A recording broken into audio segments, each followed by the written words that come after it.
All right, let's talk about the most straightforward, get-down-to-business way of starting your own thing, the sole proprietorship. We're talking freelancers, consultants, maybe that local coffee shop you love. It's often the very first step for anyone who's got an idea and just wants to get going. You know that dream, right? The one where you're your own boss, you call all the shots, you build something from the ground up, and you answer to absolutely no one? Well, the sole proprietorship is pretty much the fastest way there. But how does it actually work? And more importantly, what's the catch? So let's get right into it, starting at the very beginning.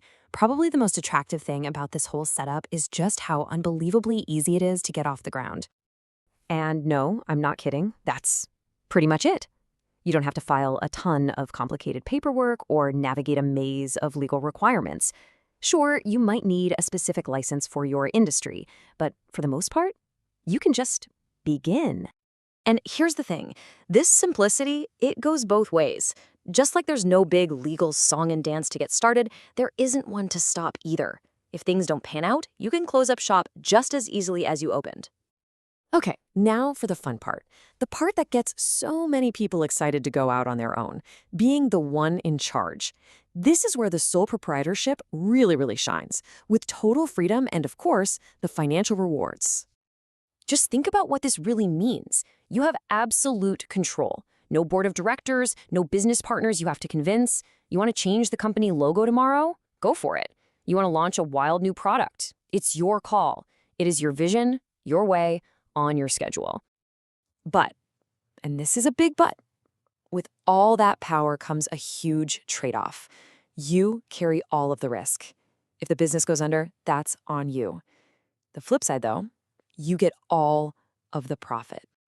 And here it is, the big payoff for shouldering all that risk. 100%. Every single dime of profit your business makes goes straight to you. It's the direct reward for putting it all on the line by yourself. All right, we've talked about the rewards. Now we've got to get real about the flip side of that coin, the risk. And honestly, this next part is probably the single most important thing you need to understand before you even think about starting one of these. It all boils down to two words, unlimited liability. What this means is that if your business racks up debts it can't pay, the people it owes money to can come after you, personally. Let's make this really concrete. Forget the legal jargon for a minute. What does this actually look like when the chips are down?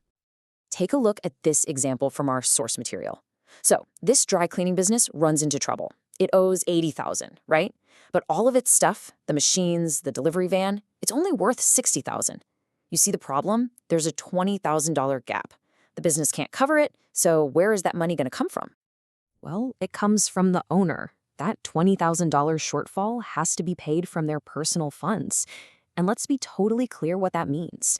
We're talking about their savings account, selling their car, or in a worst-case scenario, even their house could be on the line. That's the cold, hard reality of unlimited liability. So you're probably asking, wait a minute, how is that even possible? Why are my personal things at risk for my business? It all comes down to a really basic legal idea of what a sole proprietorship actually is. Okay, and this is the key. This single concept explains everything: the control, the profits, and the risk. In the eyes of the law. That's it. Legally, there is zero distinction between you and your business. The business isn't a separate thing. You are responsible for everything it does because, legally speaking, you are the business. And this idea that you and the business are the same entity, it has one more really big consequence. Because the business can't be separated from the person, its entire existence is tied to yours. Think about it. Since the business is basically just you, anything that takes you out of the equation can completely shut the business down. It creates this thing called a lack of business continuity. The business literally can't live on without its owner. So, you see, it all comes back to this one central idea. It's the whole reason you get all the control and all the profit. But it's also the reason you take on all the liability, and why the business can't exist without you. So, that leaves us with the big question, doesn't it? This business model offers you the ultimate freedom to build your dream, but it also demands the ultimate personal responsibility if things go wrong. So the real question you have to ask yourself is that trade-off worth it